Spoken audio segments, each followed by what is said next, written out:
Well, hello everyone, and welcome to another episode of Millennial in the Middle. It's midnight, and I just had an awesome day.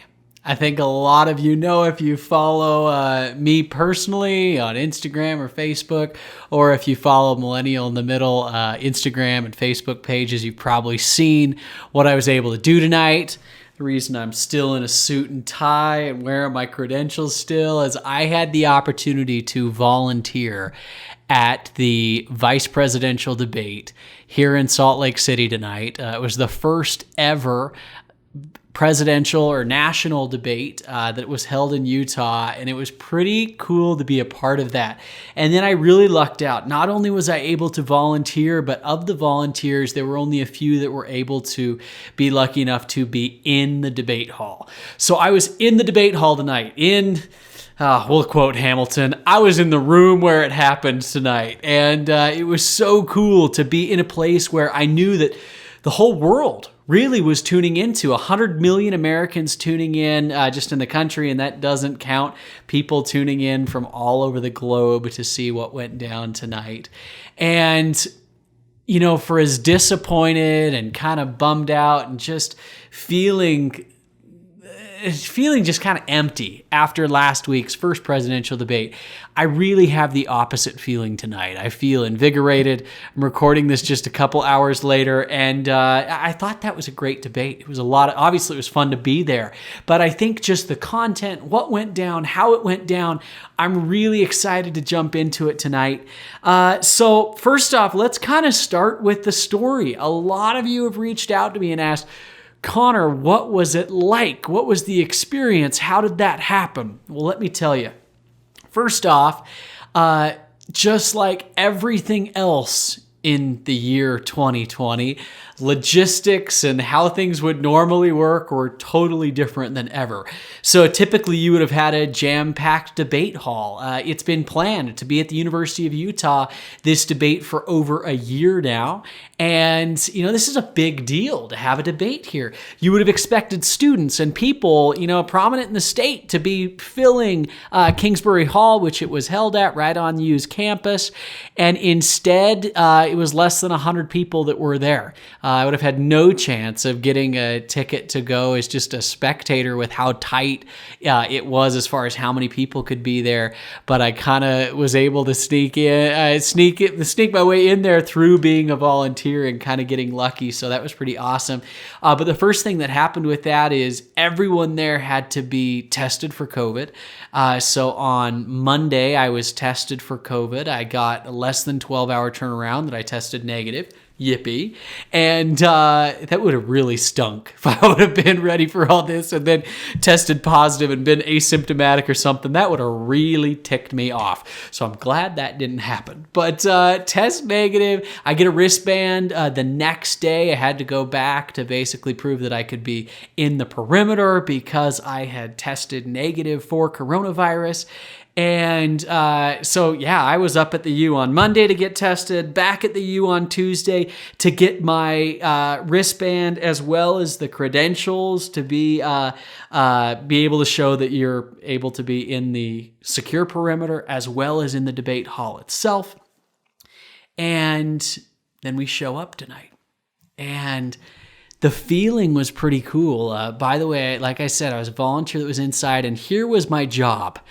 I was told, okay, your job since you're here basically is to serve as like an usher, but rather than leading people to your seats, you get to be the mask police. Now, I wasn't too excited about that. I'm not going to lie. Like, oh, great. I got to be that guy walking around this door to say, hey, sir, mask above your nose. I can see some nostrils there. Let's get that mask up a little higher. So they're like, look, everyone that's here tonight has agreed to the rules. That mask cannot come off. And if it does, you have to ask them to put the mask up. And if there's any problem, they will be kindly asked to leave and escorted out. I didn't luckily have to be the one to be escorted out, but basically told if there was any problem, there's a cop, there's some police officers here in the building. Make sure to reach out to them. They're telling me things like, don't touch them. If there is anything unruly that happens, you kind of got to be on watch. And so all of a sudden that changed my perspective of this debate and what I was looking at a little bit more. But luckily, people that were in there for that debate tonight, they knew the rules. They were going to live by the rules. And I think they knew that if anything went wrong, that wasn't gonna fly. So didn't have to tell anyone to lift their mask above the nostrils. I only had one chance where I saw one lady, she was probably about 85, sitting with her husband in the handicap section, and she was having a conversation with her husband, and I saw that mask go down below the nose, kind of to her upper lip. And hopefully no one's hearing this, because I'm going to tell you, I shirked my duties there. I'm like, we're going to let her just bring that down for just a second. She brought it back up, didn't have to do anything. So anyway, that was my job. And I didn't even have a seat because every seat was accounted for and lined up. I stood basically in one of the aisles like an usher, and so I was on my feet for a few hours. It was fine. I was just happy to be in the room where it happens, right? So what happened before the debate, to me, is almost what left the biggest impression. Kind of the coolest thing, what caught me off guard and surprised me the most about this experience. I've thought a lot about this, and I wanted to share it with you. First off, so 30 minutes before the debate's supposed to start at 7 o'clock. At 6:30, everyone is seated. And they have the debate commission basically come up and start to, kind of thank all the sponsors and thanks for being here and kind of reach out to a few special guests and things like that. And then they started to go through the rules. And the rules were very strict. It was like, look, they came out and said, this event is not about you. This event is for the 100 million Americans that are tuning in from home. So this isn't about you. You can't make noises. No laughing, no cheering, no hissing, no booing, nothing like that. If you do that and you're warned and you don't stop it, you're out. It's a privilege to be here, not a right. And second was the mask thing, that you've got to keep your mask on the whole time, and if it comes off, you're out. So pretty stern in these rules. And you're told that the only 2 times that you're allowed really to make a noise during this time in the debate is when the candidates come out. And I would say shake hands, but it's 2020. Of course we don't shake hands. We give each other a little, heck, we can't even do an elbow bump anymore. They're doing a head nod from across the room with plexiglass in front. We'll talk about that in a minute. But, when they come out, give them that applause. And then at the very end to give them their applause as well. So here's what was cool. They go through all these announcements, and then at about 5 minutes to the hour, the moderator comes out. Susan Page from USA Today. I'll talk a little bit more about her in just a minute. I thought she did a fantastic job. I'll tell you why a little later. But she comes on and basically in just a likable way kind of reiterates the rules to the crowd, and in a very human moment, she looks at all of us and says, and if you've got any good karma, send a little my way. I feel like I may need it. And I just thought that was a very real moment. I cannot imagine the stress and the pressure and the anxiety that goes into moderating an event like this. Obviously the candidates are feeling it, but for the moderator, that's such an important responsibility. And especially seeing all, what happened with Chris Wallace the week before, those are not shoes that I think anyone would be envious of. And she stepped in that role. And then here's the part that really stood out to me. So you've got the debate hall, you've got the stage, you've got the moderator's chair, and the moderator, by the way, is sitting with her back to the audience, looking at a camera that's actually shooting out from backstage. She's speaking directly into that. And then the 2 candidates that both have their seats kind of angled, talking to, facing the crowd. Well, there's the immediate floor right under where the debate is held, where there was about 20 seats. This was for family members, special guests, a couple dignitaries, things like that were on the floor. And then right behind them are the cameras, right? So you've got camera left, camera right, and that middle camera, you can see the red light as it appears on that camera of which one they're speaking to. Obviously, that's the shot that's zoomed in right on the candidate as they're speaking. And then what you don't see on TV is behind the cameras, there are 6 different, I would almost explain them as cubicles. that are separated by curtains. And what it is basically a little station for the six main networks that are all broadcasting the debate. CNN, Fox News, ABC, NBC, they're all lined up. And they have maybe no more than the length of the desk I'm sitting at, 5 or 6 feet, and just a piece of curtain, a piece of cloth that's separating the two, or that's separating these 6 stations. And that's where you then have an anchor or a host sitting and the camera there. So you're looking at the host. Like if you watched Fox News, for example, you saw when they came live on the debate, behind them is the debate stage. And you're wondering where they're sitting. Well, they're sitting right directly behind the main cameras, speaking to the Fox News channel at that point, which, by the way, if you were watching Fox News tonight, you saw me right after the debate. Thanks for those that reached out. Little shout out. Anyway, it was kind of cool. We'll talk about that more in a minute. But you see this moment where they all have the stage behind them. And so here's what happens. 6:30, we all go through the announcements. The moderator comes out, and then they take their seat. Moderator takes their seat at about 6:57, which is then followed by 2 to 3 minutes of dead silence. You could hear a pin drop. It was so quiet. And then they warned us that this was going to happen, but it's still like you couldn't prep yourself for this. At 7 o'clock on the dot, what happens? All 6 of those networks go live at the same time. Hey, we're here, Kingsbury Hall, Salt Lake City, Utah, to host the first vice presidential debate. Thanks for being here. I'm Brett Baer, or whoever it is, right? Well, all of those 6 networks go live simultaneously, and they're all talking at the same time. So it goes from complete silence to complete madness, complete chaos. Now, you wonder, like, well, how do you not hear over them? Well, they've got these fancy microphones, obviously, that are just picking up on their voices. The real skill has to be that all 6 of these people are talking at the same exact time over each other, and that anchor has to basically stay alert and stay present so they're not getting distracted by these other anchors or TV people next to them. And so it was the strangest feeling in the audience, because you went from this moment of silence to then 6 voices speaking loudly at the same time. And to me, it created this total metaphor for the world we live in today. That all of a sudden, simultaneously, 6 voices speaking over each other, and honestly sitting there, they're 20 feet away from you. Like, you can hear every word they're saying. You could kind of choose to tune in to whatever voice you wanted to listen to. You know, like when you've got a group and you're in a group of people and a lot of people are talking, but if you kind of look at that one person and try to follow them, you can hear what they're saying. Even though other people are talking, you tune them out. And to me, it's like, that's exactly what's happening in our political world right now. There's so many voices. There's loud voices.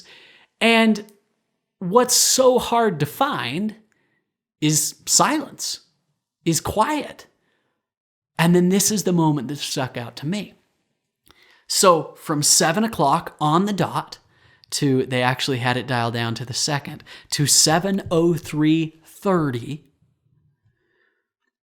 those individual networks are talking. And then at 7:03:30, the moderator comes on, welcomes you to the debate, brings on the candidates, and it started.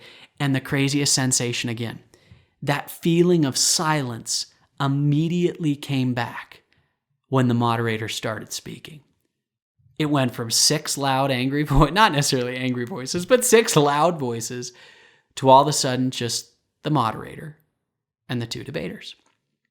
Now, here's why this was such a cool experience for me, that I'd never had like anything before in watching this type of thing. We all watch the debate from home, and we're maybe with other people, and we're talking, or we're giving our commentary to each other. Or we've got our phones out and we're checking Twitter, or we're seeing Instagram, or what's the latest meme that got posted, or what are people saying? And you're like filled with all this commentary while the debate's on. You're kind of halfway tuned into the debate and halfway tuned into whatever else is going on in your life. Maybe you're texting your buddies about, what are they doing? Or I can't believe she said that. I can't believe he just did that. Whatever it might be. That's what we're used to. But for me tonight, guess what? My phone had to be off. I couldn't be on my phone. I had to be silent.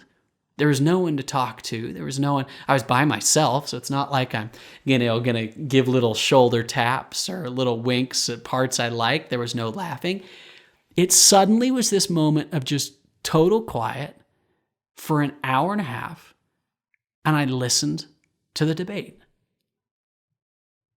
Now, I talk a lot about music on this podcast because I love music, and especially oldies. We've talked about this before.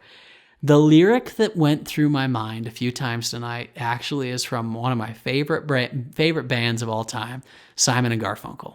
I love Simon and Garfunkel, and it's Paul Simon in the later years.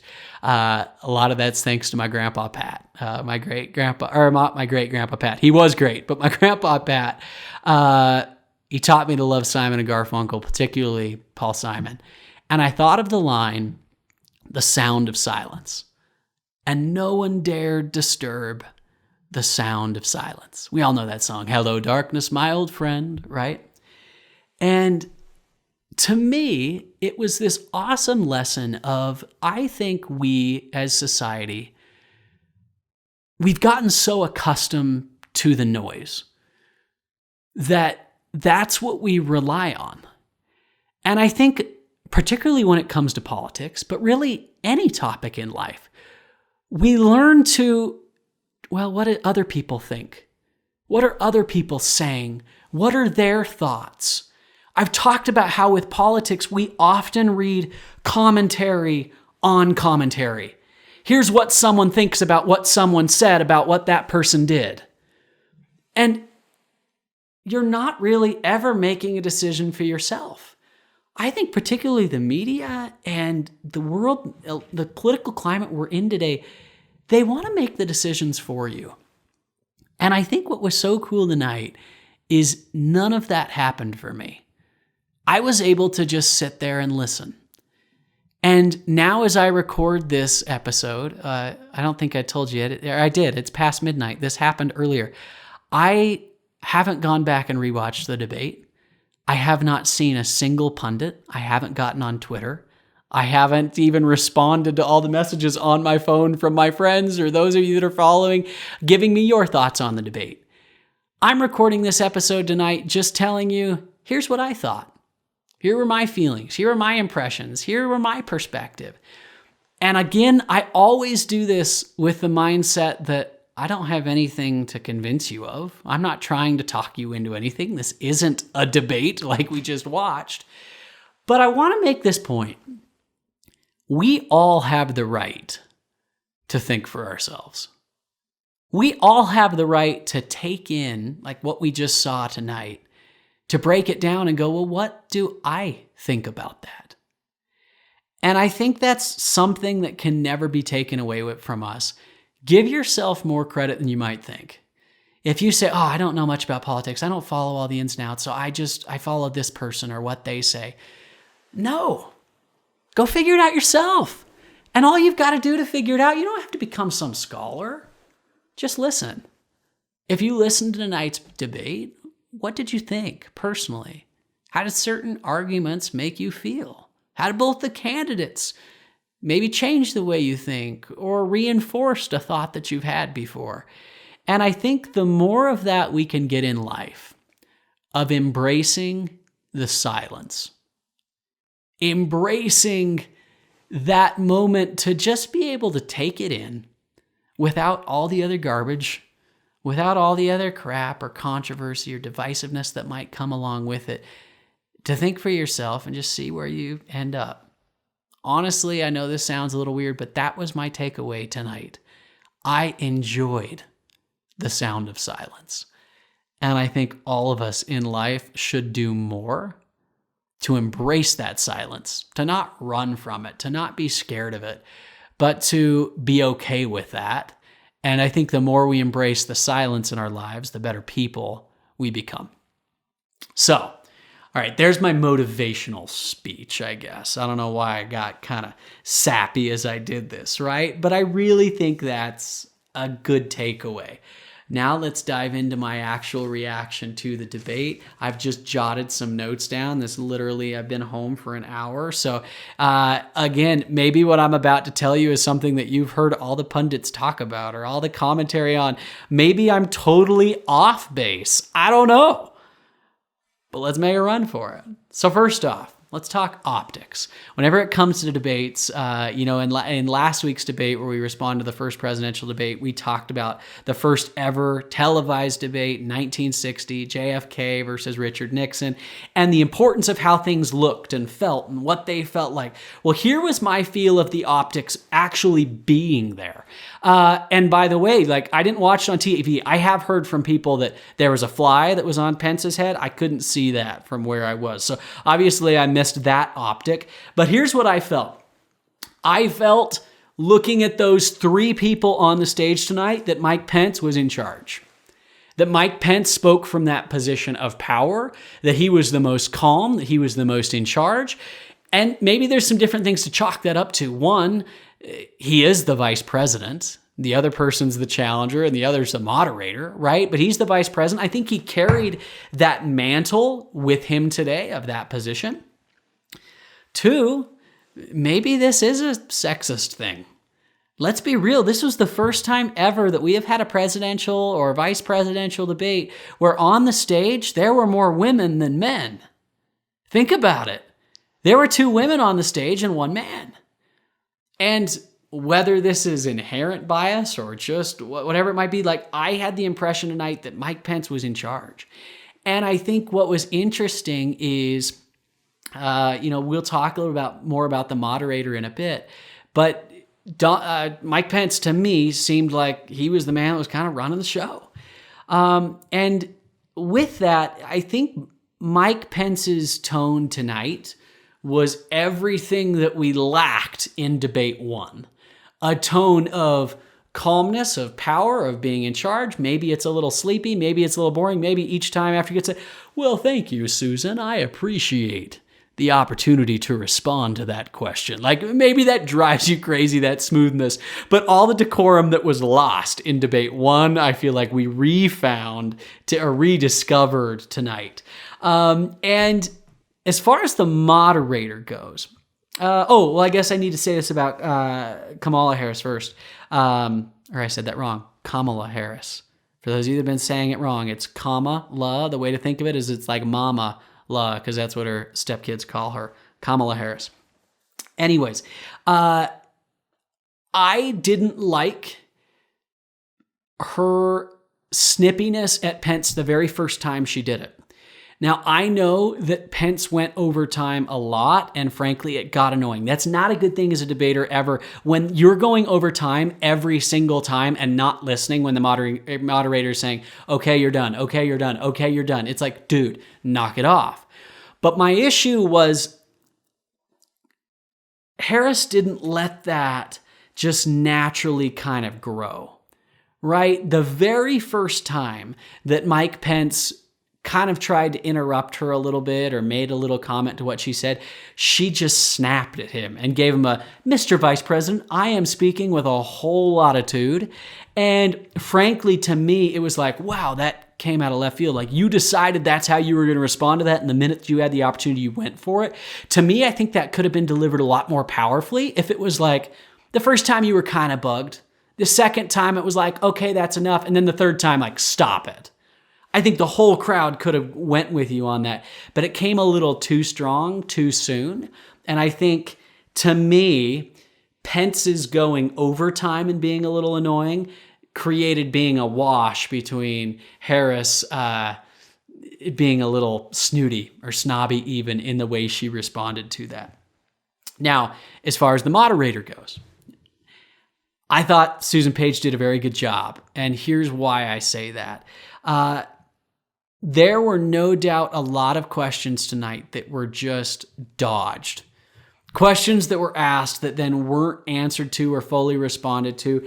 And Susan Page didn't go out and hold their feet to the coals and say, answer that. I asked you a question and you didn't ask. Are you going to pack the courts? Are you going to have a national mask mandate? Are you going to support the election whether you win or not? She could have had several opportunities to do that. But the way I related that is to a referee of like a basketball game that comes out at the beginning of the game and the referee set the tone that, look, you're either going to call all the ticky-tack fouls the entire game and stay consistent, and if you do that to both teams, things are fine, or you're going to let them play. And if you let them play, you can't call ticky-tack fouls. You just got to keep that even on both sides. And to me, she went in with the strategy that she wasn't going to involve herself. If the candidate chose not to answer the question, okay, that was your decision. If you chose to use your 2 minutes where I asked you about the Supreme Court with talking about foreign policy, that's your call, whatever, right? And I think that led to just a better debate as opposed to why it felt like Chris Wallace was debating, especially with Trump, was Wallace was trying so hard to get his questions answered where it just felt like, okay, why are we debating with you? I feel like that was a very much, a lot better feel to that. One thing I will throw out, I think as a moderator, what we've got to have moving forward is just the ability to mute their mics. If there's no punishment for going over time, then why wouldn't you take an extra 15 seconds every time? And that's what Pence did. Pence said, well, if you're not going to stop me, you didn't stop me the first 2 times, so I'm going to keep rolling. I'm going to take as much time as I can here. So if you want that to actually change and want to enforce those rules, that would happen real quickly with a mute of the mic button. And the minute they get muted once, guess what? They don't want it to happen again. They'll learn. Just a thought. Now, that's optics. That's kind of the feel. That's the tone. Let's talk policy. And I want to talk about a few moments and a few topics that stood out to me as a voter and as looking at this very unbiased, looking at this from more of a middle approach. Here's what stood out to me. First off, I loved that policy was actually debated. I think, like I said, why I was so disappointed with last week's debate is the fact that I really do feel the platforms and the ideas for where our direction as a country is headed are so different between the two parties right now. But that wasn't clearly articulated last week. That wasn't fully communicated. And I feel like that was communicated a lot more this week, a lot more tonight, I guess I should say. The first argument. Now, you know where I stand on this when it comes to coronavirus. Coronavirus was front and center tonight. It didn't take any time to get into it. It was the first question. And the first question was to Harris of how would you do things differently if you win come January after inauguration? And I have said before in my reaction to the DNC episode a while back now that I haven't viewed coronavirus as a voting issue. Why? Because hindsight is 2020. No pun intended. But there's no way to say here that, well, if we would have done this or if it was handled this way, then XYZ would have happened. No, like I've made the argument that it's just as ludicrous to say 200,000 people are dead, Trump was president, that's his fault. It's just as ludicrous to say that as it is to say Donald Trump reacted swiftly and closed down travel to China, and because of that, hundreds of thousands of lives were saved. We just don't know. So to me, I just throw that right off the ballot. But obviously that hasn't been the case. We've wanted to talk about this. And frankly, I felt Pence won the coronavirus argument today. I actually think this kind of backfired. And I think the argument that hadn't really been articulated yet that Pence did very well was, first off, Kamala Harris didn't answer the question of, will there be a national mask mandate? Will there be more government shutdowns? Are you going to shut down businesses? She didn't really answer that. But she said, we have a plan. And Pence came out and said, well, as I look at your plan, it looks very similar to ours. And frankly, as I look at what the Democratic Party is saying of what they would do for coronavirus, both parties are saying the same thing. Now, I think it gets talked about in a different way. I think this whole like mask, do I wear a mask or not to wear a mask, has become a part of this debate. But that's not the point. Like, both parties are talking about, yeah, we need a vaccine. We need to be more efficient in our testing.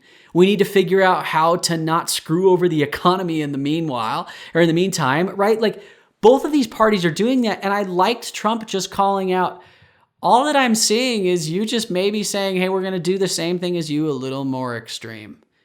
And where the differences do lie in policy is what people said way back when.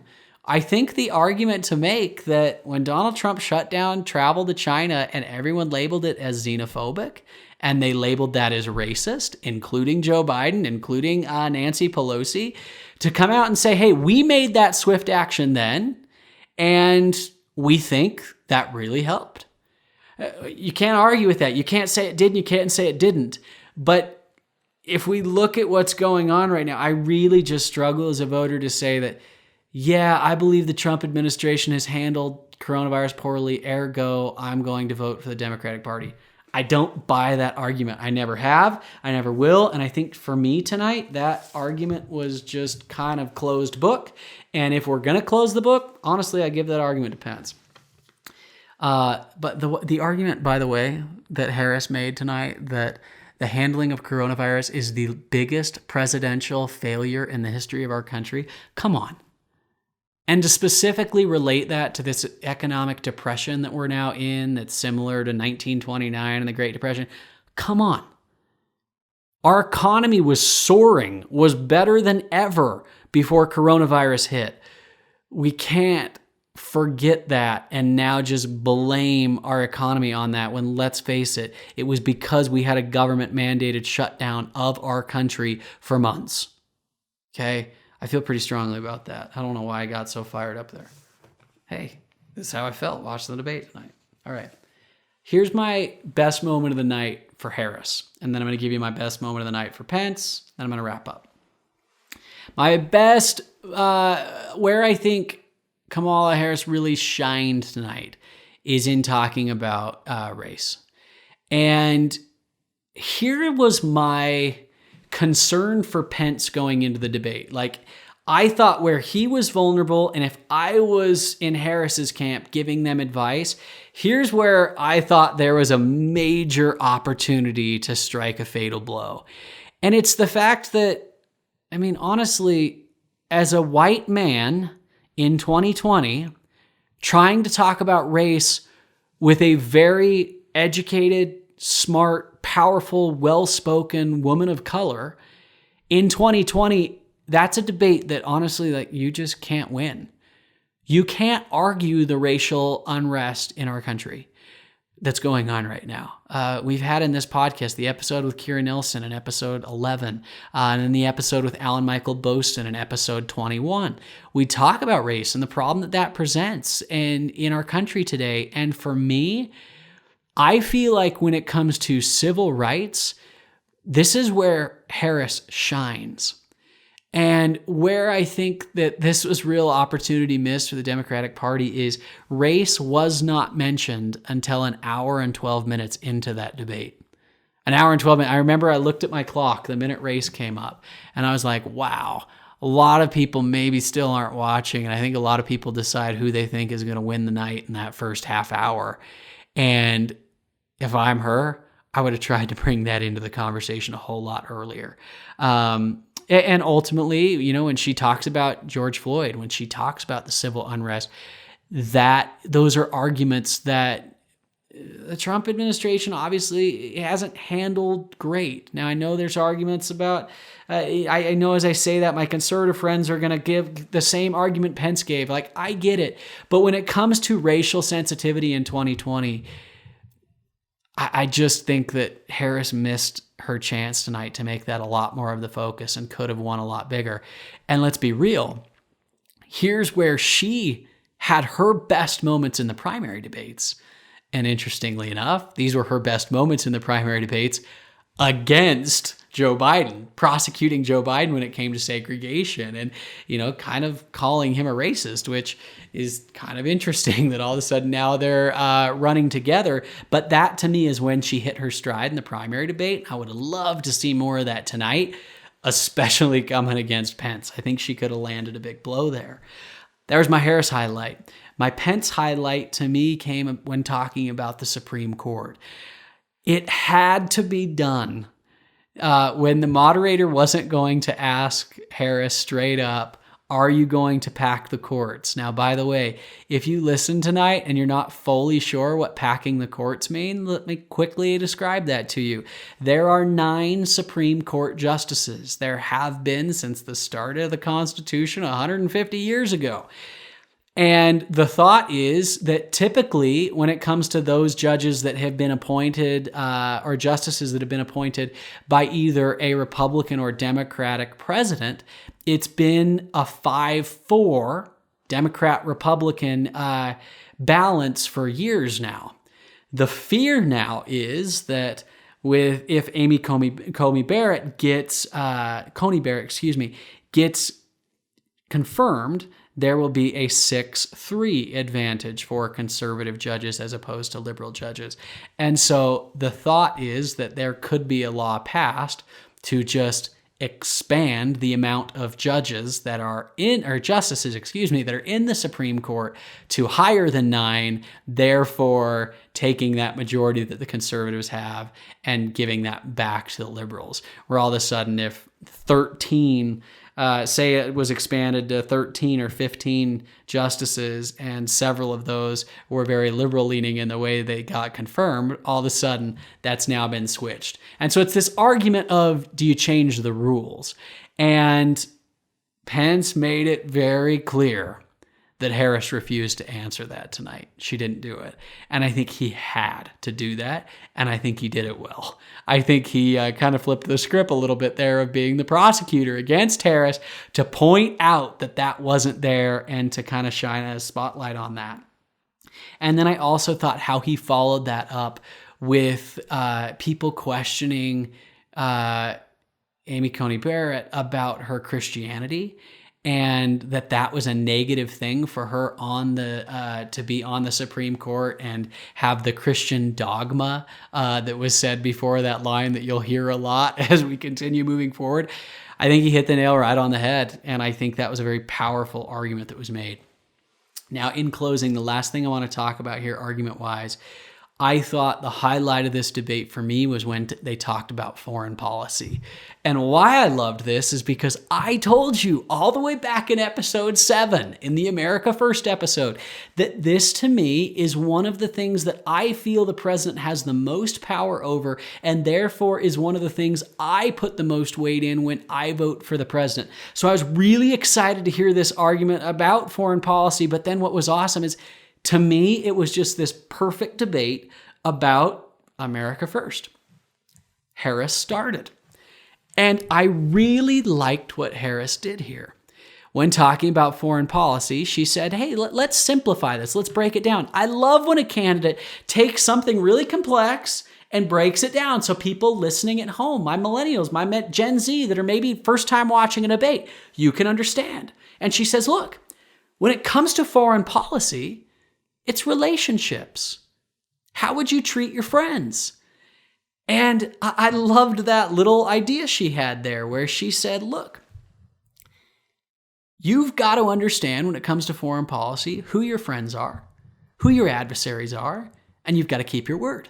You've got to be honest. You've got to have integrity. You've got to keep and maintain that relationship in place. And, similar to episode 19 with Emily Northway when we talked about what her Norwegian friends and her European friends think, that Trump has kind of Europe has left a lot of their allies in the dust. She made the argument really well. And then what I thought was interesting is Pence didn't disagree with her.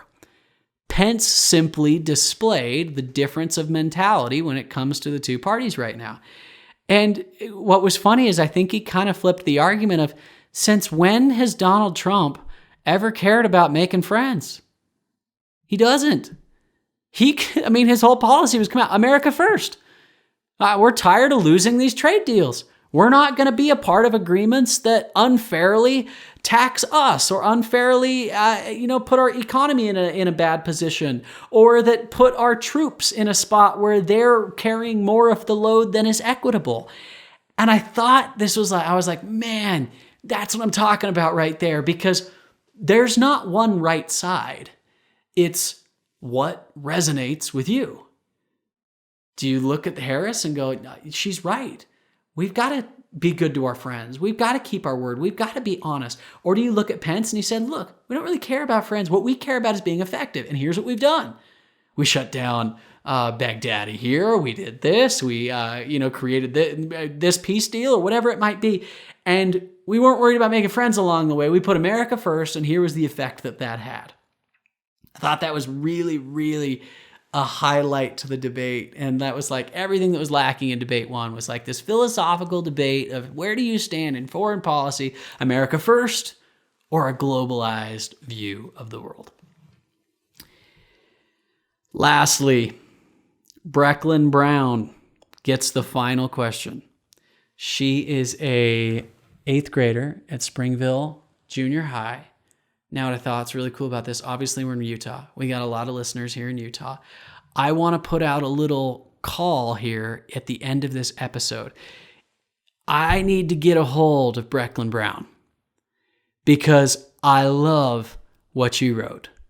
For an 8th grader to come out and say what you said and how that question was posed, why do I want to chat with you, Brecklin Brown? Because I have a podcast I think you'll love. It's called Millennial in the Middle. And honestly, what you articulated in that 8th grade essay is what we're doing. I don't know if this is possible. I'm going to see what I can do. If any of you can reach out. I mean, I got a lot of Utah County listeners here. I'd love to have her on the show. I'd love to do a little interview with an 8th grader and talk about that. Here's what she wrote in closing. If our leaders can't get along, how are the citizens supposed to get along? Our nation's capital is setting a poor example of unity and respect. No matter who we are and what we want to stand for, we all want to be heard and we all want to be acknowledged, but no one wants to listen or understand the person on the other side of the line. Nothing is going to change until someone breaks this trend of arguments and anger. Each citizen is accountable, and each citizen has their agency to not allow our country to be divided by differing opinions. Your examples could make all the difference to bring us together. How is your presidency going to unite and heal our country? Pretty awesome for an 8th grader. Kind of sounds like my intro episode of Millennial in the Middle.